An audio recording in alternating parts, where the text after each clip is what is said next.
Welcome to A Wheel Thing TV. I'm Dave Canole. We are checking out the 2020 Nissan Juke. This is the ST, the entry-level model. Comes with a 1 litre 3-cylinder turbocharged engine with 84 kilowatts and 180 newton meters of torque, driving a dual clutch transmission, which is not a great idea. And if you've ever driven one, you'll know why, especially with just 180 newton meters. It comes in at a fairly high, roughly 2500 RPM, which means you've got to give it a little bit of a rev, which also accounts for the economy. We've been sitting on 6.8 litres per 100 around town. Now, if it was a normal transmission or possibly even a little bit more torquier, you'd probably find that it would be easier to get off the line and use less fuel. But there are some good parts to this car. It's got a nice, deep and fairly capacious style boot.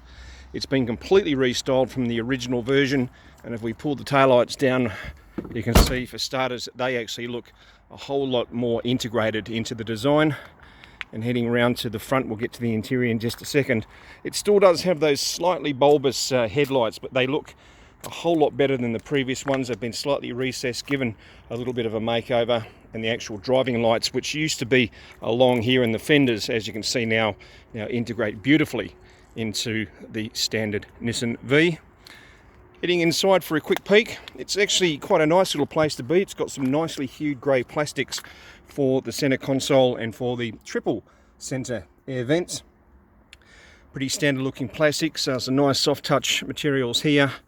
And it does take a little bit of a trick sometimes. Not every time we put the key in and have it start. So let's see what happens this time around, which it does straight away.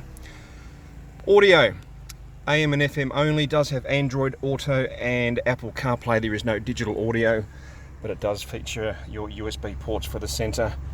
No sunroof, of course, which in an entry-level model is a bit of a rarity, but you do get some very nice seats. Nicely cloth covered, they are manually adjusted, and plenty of room into the back.